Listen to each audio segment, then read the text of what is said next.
Al salir de la Segunda Guerra Mundial, Gran Bretaña ya no es el centro de un imperio sobre el que nunca se pone el sol, sino una nación exhausta, endeudada, obligada a ceder su liderazgo mundial a los Estados Unidos.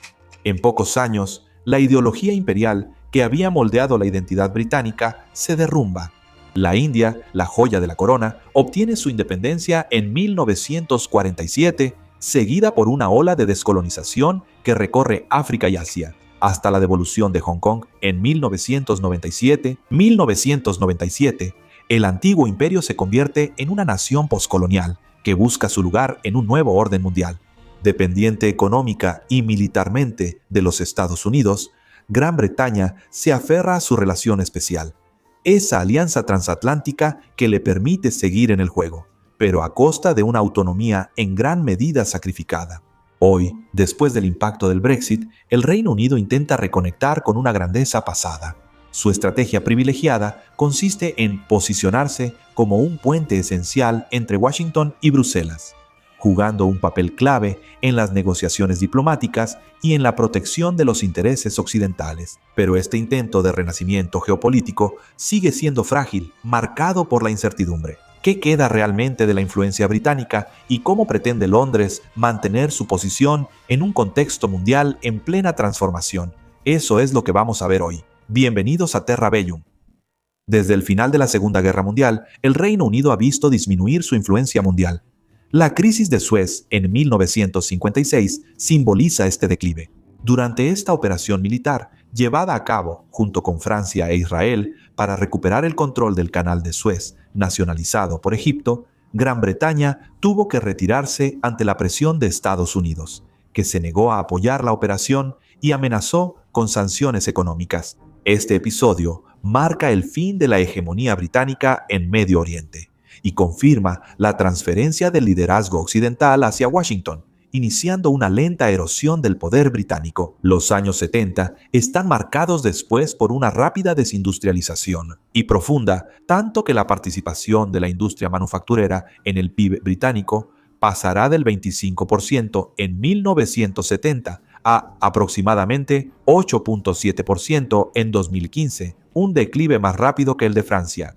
Esta transformación afectó especialmente a regiones como el norte de Inglaterra, los Midlands y Gales, donde el cierre masivo de fábricas siderúrgicas, textiles o de construcción naval también provocó una crisis social y económica duradera. Estas pérdidas también provocaron un fuerte aumento del desempleo regional y, por supuesto, un debilitamiento del conocimiento industrial, porque si bien el crecimiento del sector de servicios, que hoy representa aproximadamente el 75% del PIB británico, ha compensado parcialmente esta pérdida industrial, la dependencia creciente de las importaciones se ha convertido en un punto débil. Por ejemplo, en 2012, el 60% de los componentes automotrices eran importados, contra el 40% en Francia y Alemania.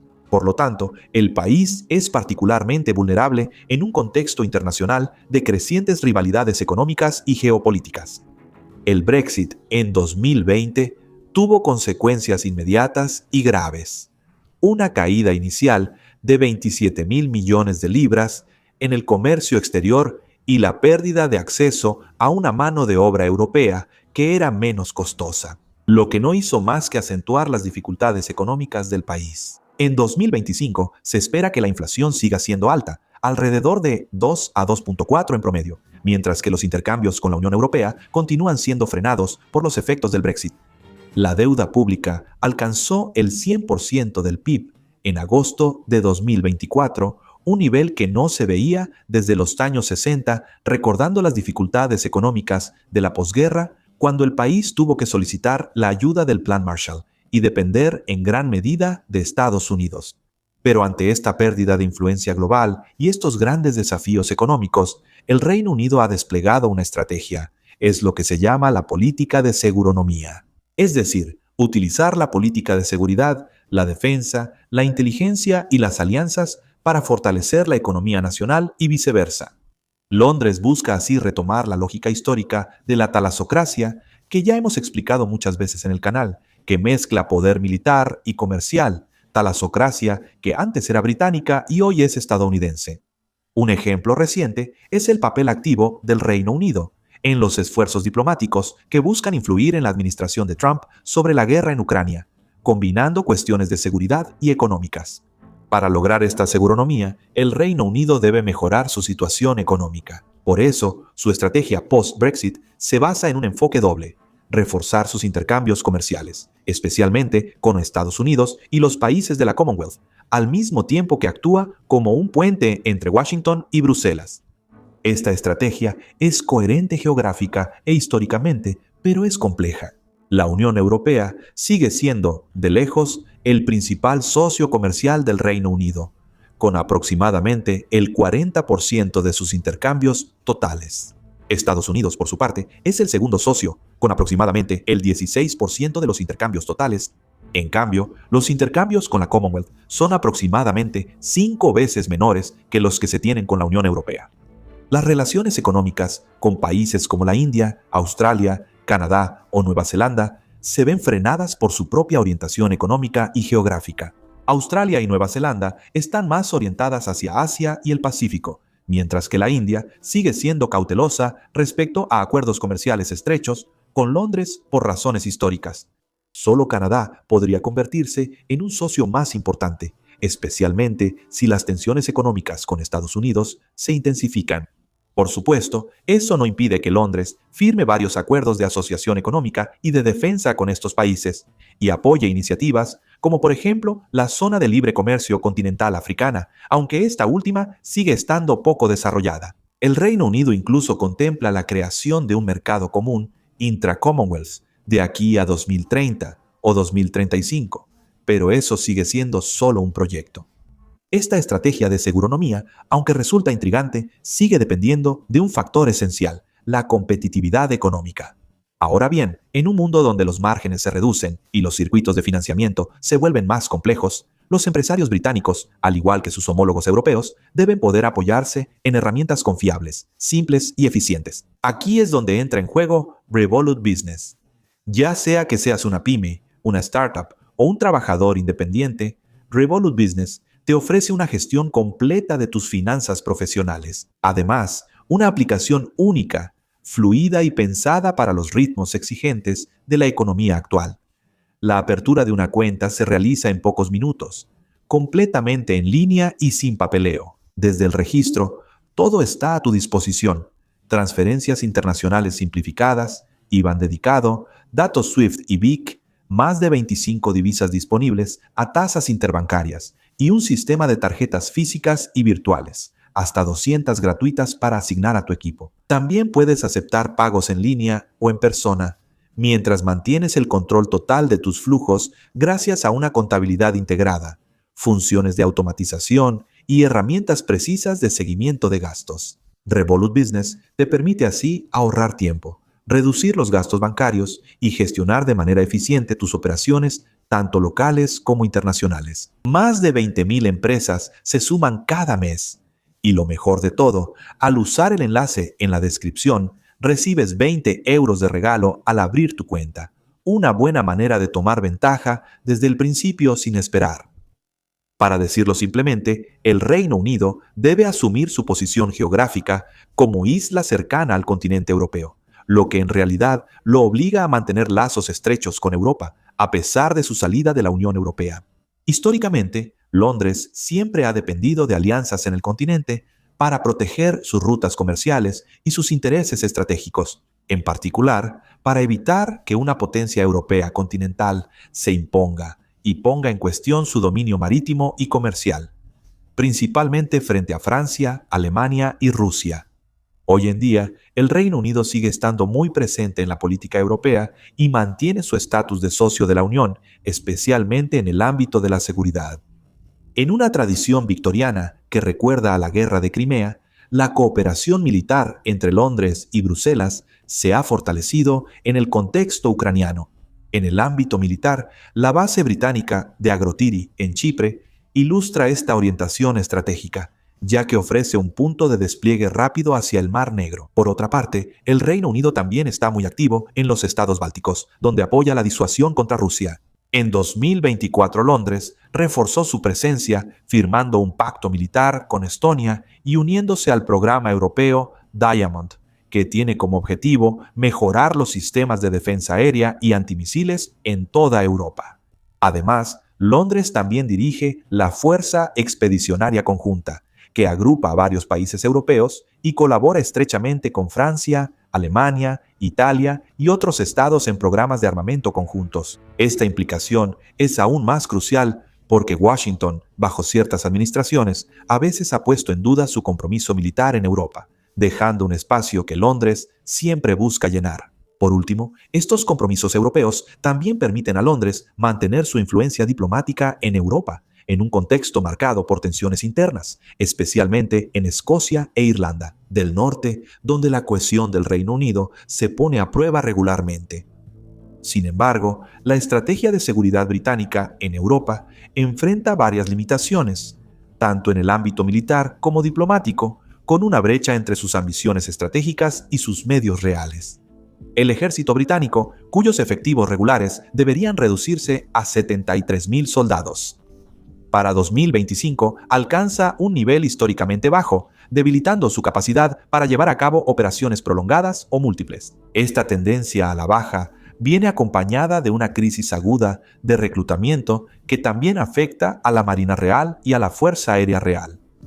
La Fuerza Aérea Real cuenta hoy con aproximadamente 70 a 80 aviones de combate operativos, principalmente Eurofighter Typhoon, y una flota creciente de F-30 y 5B, pero sigue estando lejos de las ambiciones iniciales de renovación y expansión. Con entregas ralentizadas y un personal de aproximadamente 31.000 efectivos, la Marina Real, por su parte, cuenta con 2 portaaviones de la clase Queen Elizabeth y una flota modernizada de destructores y submarinos nucleares, pero sufre de un déficit crítico de marineros, con un reclutamiento en caída libre, un 24% menos entre 2022 y 2023, lo que amenaza la disponibilidad operativa de estos buques. Las reservas de municiones británicas, agotadas por los envíos a Ucrania, están siendo reabastecidas mediante inversiones, pero el aumento de la capacidad industrial tomará varios años. A pesar de un presupuesto de defensa en aumento que apunta al 2 o 2.2 del PIB, las limitaciones humanas, materiales e industriales reflejan un desequilibrio preocupante. El jefe del Estado Mayor, el general Patrick Sanders, incluso mencionó el riesgo de que un ejército británico más grande esté en realidad mal equipado. Paradójicamente, el Reino Unido muestra una postura de potencia continental, incluso mundial, pero sus fuerzas armadas tienen dificultades para mantener una capacidad operativa sostenible y para responder a las exigencias de un entorno estratégico cada vez más complejo y, sobre todo, competitivo. En el plano diplomático, el Reino Unido debe lidiar con las consecuencias de su salida de la Unión Europea, lo que debilita sus lazos institucionales con el continente. Londres sigue comprometida con iniciativas como el Programa Europeo Diamond o la Fuerza Expedicionaria Conjunta. Pero esta cooperación está mucho menos integrada que antes. La tradición victoriana del equilibrio de poderes, que durante mucho tiempo guió la política británica en Europa, muestra en realidad sus límites. Frente a los desafíos contemporáneos, multipolares y a las amenazas híbridas y cibernéticas que exigen cada vez más recursos y coordinación a niveles cada vez más altos. Algo que el Reino Unido aún duda en adoptar plenamente. A pesar de su papel activo y sus ambiciones declaradas, el Reino Unido tiene dificultades para mantener una influencia militar y diplomática a la altura de su historia y de sus compromisos, lo que lo coloca progresivamente en una posición de actor secundario en la seguridad europea. Y por último, no se puede hablar del Reino Unido sin mencionar esa relación especial o esa relación fatal entre el Reino Unido y los Estados Unidos, que se construyó durante la Segunda Guerra Mundial, especialmente a través de la colaboración científica y militar del Proyecto Manhattan, que permitió el desarrollo conjunto de las 2 primeras bombas atómicas. Esta cooperación sentó las bases de una asociación duradera, reforzada después de la guerra por la ayuda sustancial del Plan Marshall, del cual el Reino Unido recibió aproximadamente el 25% de los fondos destinados a Europa. A pesar de algunas divergencias puntuales, como durante la invasión estadounidense de Granada, en las Antillas en 1983, los lazos se han mantenido sólidos. En el ámbito militar, la cooperación es particularmente estrecha. La disuasión nuclear británica depende en gran medida del sistema estadounidense Trident, cuyos misiles se fabrican en Estados Unidos. Las industrias británicas de defensa, como BAE Systems, Rolls-Royce o BlackRock, colaboran con sus homólogas estadounidenses en proyectos como el avión de combate F-35. El Reino Unido juega un papel central en la estrategia Indo-Pacífica estadounidense, en particular en el marco de la Asociación Trilateral AUKUS, que llevó a la firma, como saben, en 2023, de un contrato de 4.000 millones de libras para el diseño y la construcción de submarinos de propulsión nuclear. Pero esa es otra historia. Por último, la base militar conjunta de Diego García, ubicada en el Océano Índico, también es otro testigo de esta alianza estratégica. Como pueden ver, el Reino Unido aprovecha su proximidad geográfica con Europa, así como sus profundos lazos culturales y lingüísticos con Estados Unidos, lo que le otorga un papel de puente transatlántico, tanto para bien como para mal. Desde su apoyo a la operación estadounidense en Irak en 2003 hasta su papel clave en la guerra en Ucrania, Londres a menudo se ha posicionado como un aliado fiel de Washington y de sus intereses estratégicos. En abril de 2022, el ex primer ministro Boris Johnson fue el primer líder del G7 en visitar Kiev desde el inicio de la ofensiva rusa. Esta visita sorpresa, muy simbólica, marcó un compromiso fuerte. También fue el primer líder europeo en enviar armas a Ucrania, presionando a sus socios europeos para que hicieran lo mismo. Durante sus visitas al lugar, Johnson insistió en la necesidad de continuar el conflicto hasta la victoria ucraniana. Un papel vanguardista que genera debate. Su firme apoyo a la continuación del conflicto y su influencia dentro de la coalición occidental contribuyeron en gran medida a la decisión ucraniana de no llegar a un acuerdo de paz durante las negociaciones de Estambul entre marzo y abril de 2022. Acuerdo cuya existencia fue revelada por la prensa estadounidense en junio de 2024. Esta doble pertenencia del Reino Unido, tanto europea como transatlántica, le permite navegar fácilmente entre las esferas estadounidense y europea, pero también lo coloca en una posición delicada. Con demasiada frecuencia, el Reino Unido es percibido como el portavoz de los Estados Unidos en Europa, e incluso como un verdadero caballo de Troya que frenaría o perjudicaría los intereses continentales europeos. Una realidad reforzada por una importante dependencia militar, ya que en 2024 una gran mayoría de los ejercicios militares británicos en Europa se llevaron a cabo bajo mando estadounidense. Una situación que invita a la prudencia ante las declaraciones grandilocuentes del Reino Unido en materia de proyección militar y disuasión convencional. Por otra parte, los acuerdos bilaterales firmados con algunos países europeos, como el pacto militar firmado con Estonia en octubre de 2024, siguen siendo en gran medida simbólicos frente a la amenaza rusa. De igual manera, los proyectos de despliegue en Ucrania ilustran los límites de la autonomía británica en la región. Este video pone de relieve la complejidad y las contradicciones de la posición británica actual. Un actor comprometido e influyente, pero también dependiente y a veces percibido como ambivalente, atrapado entre sus lazos transatlánticos y su arraigo europeo. Para preservar su posición, el Reino Unido tendrá que repensar su estrategia, revisar sus ambiciones y fortalecer sus capacidades para encontrar un equilibrio duradero entre una política de autonomía y de alianza. Porque, como dice el famoso dicho, al tener el trasero entre dos sillas, inevitablemente uno termina por caerse. Gracias a Revolu Business, el patrocinador de este video. Ya sea que seas una pyme, una startup o un trabajador independiente, Revolu Business te ofrece una gestión completa de tus finanzas profesionales. Espero que este video te haya gustado. Los invito ahora a continuar en los comentarios y me daría curiosidad conocer la opinión tal vez de residentes en el Reino Unido o de británicos que nos siguen para saber su percepción sobre todo esto. Recuerdo los gestos simples que marcan la diferencia. Terrabellum es, desde 2018, un medio realmente artesanal en este caso. No contamos con el apoyo del CNC, de grandes figuras, ni siquiera del algoritmo de YouTube. Así que todo depende de ustedes. Denle like, comenten y compartan este video. Véanla en el Britanniferis, ¿por qué no? Gracias a nuestros miembros de YouTube que apoyan financieramente el canal y nos permiten cubrir algunos gastos. Ustedes también pueden unirse. Gracias a todos por su fidelidad. Les habló Quentin de Terrabellum y hasta la próxima.